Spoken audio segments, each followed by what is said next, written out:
Best comment gets pinned, good luck, shots. The sound of them rang out loud and clear, tearing through the silence like a thunderclap. I could feel it in my bones, the kind of fear that sinks deep into your chest. Then in an instant it happens. A shot rings out and there's no denying the impact. The tension is palpable, the air is thick with the weight of it, the chaos that follows. I knew there was no way he could have made it out of that car, I knew it.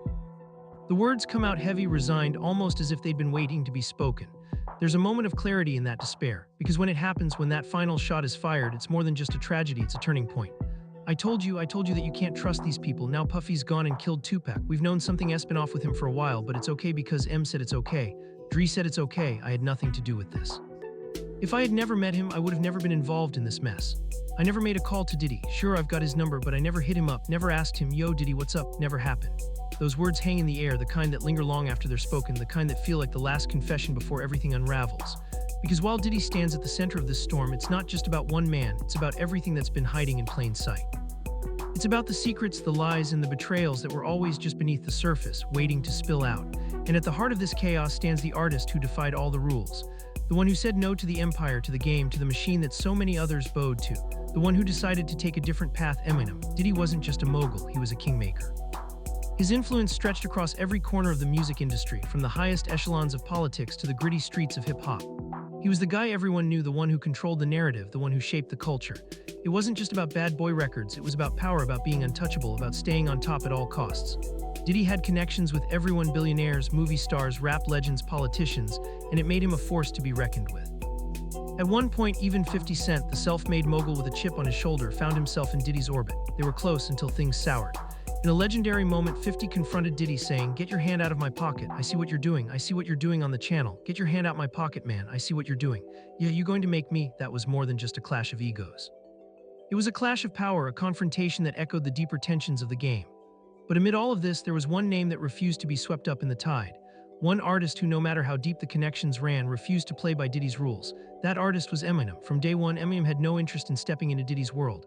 The flashy parties, the expensive suits, the endless power plays, those were never part of M's game plan. While others reveled in the lifestyle of fame and fortune, Eminem stayed true to himself, keeping his circle tight and his distance even tighter. He knew that success didn't come from rubbing elbows with the right people, it came from putting in the work, from crafting a legacy on his own terms. Eminem wasn't interested in the glitz and glamour of the bad boy empire. His vision was different. His dream was different. The world Diddy had built, it wasn't for him. While Diddy was sitting on top of the hip-hop throne, holding all the cards, Eminem was out there, grinding in the underground, fighting for recognition. He wasn't going to play by the rules set by the industry. He wasn't going to sell out. He wasn't going to play the game the way Diddy had taught everyone else to play it. Back in the 90s, when Eminem was still an unknown, Diddy was already a giant. Bad Boy Records was at the height of its power.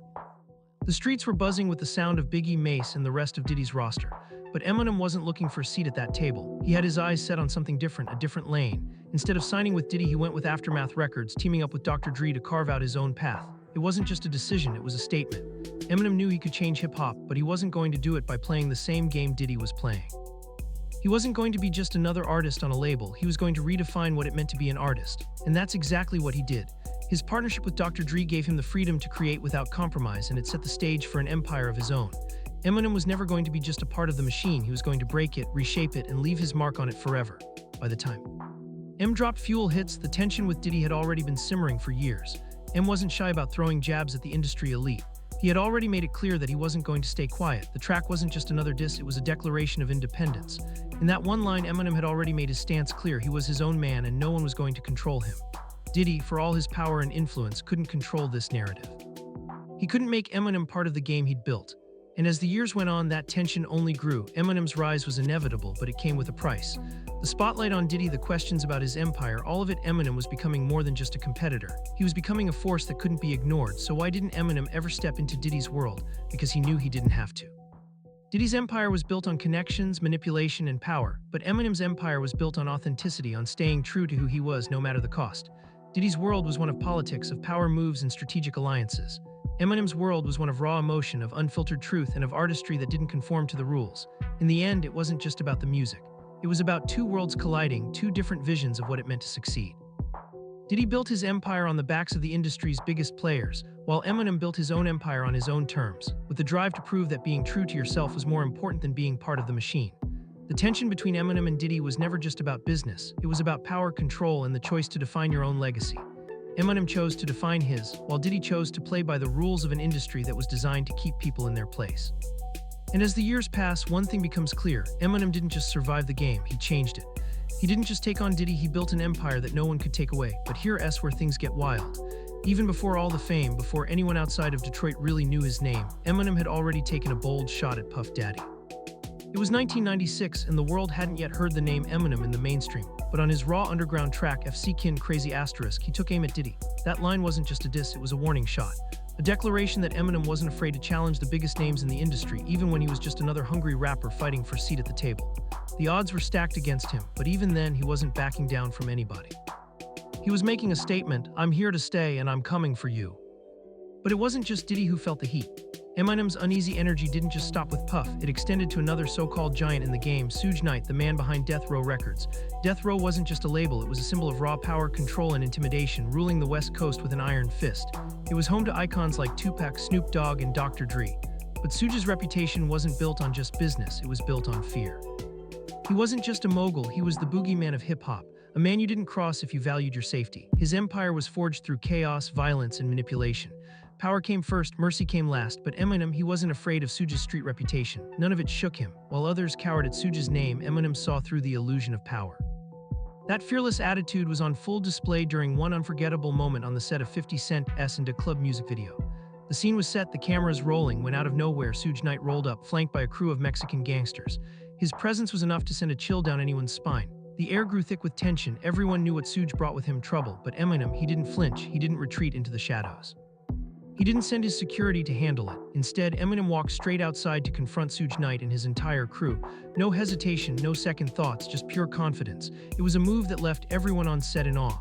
They could feel the heat in the air, but Eminem stood his ground as if he had something to prove. That moment wasn't just bold, it was legendary. Because while most people would have avoided confrontation with someone like Suge Knight, Eminem didn't back down for a second. It wasn't arrogance, it wasn't bravado, it was pure belief in himself. "I don't give a damn," he seemed to say as he walked out into the lion's den, ready to face whatever came his way. And just like that, Suge Knight and his crew turned around and walked away, defeated not by fists, but by the sheer presence of Eminem's defiance. The Mexican crew looked confused, unsure of what just happened. They had come expecting trouble, but what they got instead was a lesson in how true confidence does.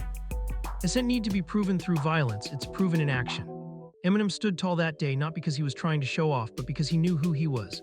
And that in itself was enough to make Suge Knight back down. After that tense face-off, Eminem didn't just let things slide like a minor incident he could forget. This wasn't just another confrontation for him, this was a statement, and he wasn't about to let Suge Knight walk away unscathed. Fueled by anger and a need to assert his place, Eminem stormed straight into the studio, his mind racing with the events that had just unfolded. He didn't waste any time. He went straight to the booth and began laying down a full diss track aimed directly at Suge Knight. The energy in the room was electric, charged with the kind of raw emotion that only comes from standing up to one of the most dangerous figures in the music industry. The words he spat weren't just bars, they were a reflection of everything Eminem felt: betrayal, defiance, and the kind of unfiltered anger that makes the best diss tracks come to life. Every line cut deep, each word a sharp jab, a punch that delivered a message to Suge that Eminem wasn't afraid and that he wouldn't back down from anyone, no matter how powerful they were. But here's where things get wild. This track didn't see the light of day, not at first. Dr. Dre, who had been quietly observing the situation and understanding the bigger picture, stepped in. Dre was no stranger to the dangers of the industry, and he knew exactly what Suge was capable of. He wasn't about to let Eminem escalate things further. He told him to chill, to hold back on the track, knowing the risk that would come with provoking Suge Knight. Dre understood how dangerous the Death Row mogul's reach was, and he didn't want to put Eminem in harm's way. So Eminem agreed, and the track stayed buried in the vault, unheard by the public. But in true hip-hop fashion, the truth always finds its way to the surface. Years later, that track leaked. When it did, it wasn't just a song, it was a revelation. Every line hit like a hammer, and listeners could feel the intensity of the animosity between Eminem and Suge Knight. The rawness, the venom, the realness of the diss made it clear that this wasn't just a casual beef, it was personal. Eminem had been holding back, but now the world was hearing the full force of his frustration, and it was vicious. It wasn't just a lyrical battle anymore. It was about survival, about standing your ground, and about calling out the power players who thought they could control the game. But now the real question arises. If Eminem had the guts to face down Suge Knight, one of the most feared figures in hip-hop, why on earth would he ever be intimidated by Diddy? Suge had built his empire on fear, intimidation, and street credibility. He ruled through violence and chaos. His name alone sent chills down the spines of anyone who dared cross him. But Diddy was a different kind of threat. He didn't rule through fear, he ruled through influence. He pulled strings behind the scenes, shaping the industry from the inside, making deals and controlling narratives with the same level of precision as any seasoned politician. Both men had power, but their methods were worlds apart. Suj's power was raw, unrefined, and menacing. Diddy's power was calculated, manipulative, and strategic, but Eminem wasn't intimidated by either. The world of hip-hop was built on the backs of the powerful, but Eminem had never been one to bow down to anyone. And that defiance was exactly why he didn't fear Diddy. In 2000, Eminem took another shot at Diddy. This time, it wasn't in the heat of a confrontation. It wasn't a spontaneous reaction to a face-off. It was part of a carefully crafted diss on his Marshall Mathers LP. The line wasn't the most vicious he'd ever written, but it still carried weight. Eminem wasn't about to let Diddy get a free pass, and he wasn't going to play nice with the mogul. It was subtle, but it was there, a reminder to Diddy that no matter how much power he held, he couldn't escape Eminem's wrath. That line didn't just remind Diddy who was calling the shots, it reaffirmed that Eminem was carving out his own space in the industry, separate from the politics and backroom deals that so many others were caught up in. Eminem wasn't trying to make friends with hip-hop's elite. He wasn't playing the game by anyone else's rules but his own. But then came the line that took things to an entirely new level. It wasn't just a jab anymore, it was a full-on assault, and this time Eminem wasn't just attacking Diddy's business persona. No, he brought up Diddy's personal life. Specifically, he mentioned Diddy's then-girlfriend, Jennifer Lopez, and in typical Eminem fashion, he didn't hold back. He painted a picture with his lyrics, one that was uncomfortable, raw, and meant to shock. This wasn't just a punchline, it was an outright personal attack, a way of saying, "NG, I'm not afraid to go after everything, even what you hold closest to you." The line wasn't just controversial, it was a moment that shook people to the core. It was as if Eminem was saying, you want to play with the elite, you want to control the narrative of this game, fine, but I'm going to tear it all down piece by piece and I'm going to expose everything. The industry had seen its fair share of disses, but this was different. It wasn't just about rivalry, it was about exposure. Eminem wasn't just calling out Diddy, he was calling out the entire system that propped people like him up. It was a wake-up call for everyone who thought they were untouchable. This was Eminem's way of saying, no one is safe from me, not you, not your empire, and certainly not your personal life. That line wasn't just a shock value moment, it was a strategic move. Eminem wasn't trying to start a war with Diddy for the sake of it.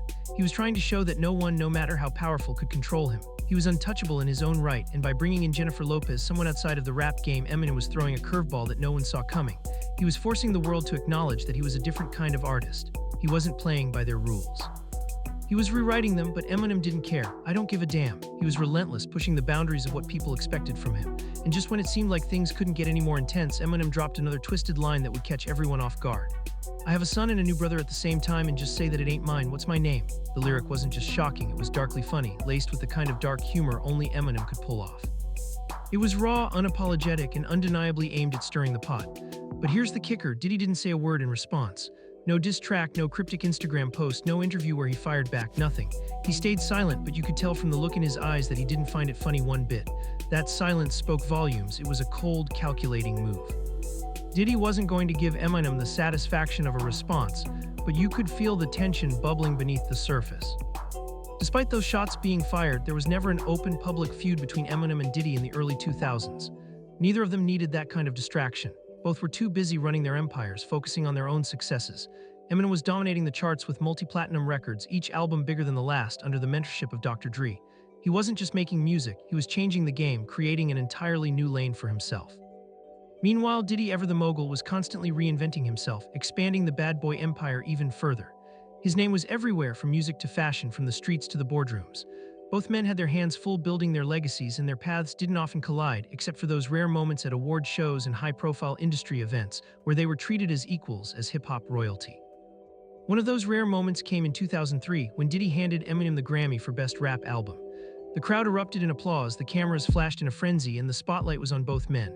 On the surface, it seemed like a moment of mutual respect, Diddy, the established mogul, passing the torch to Eminem, the new king of rap.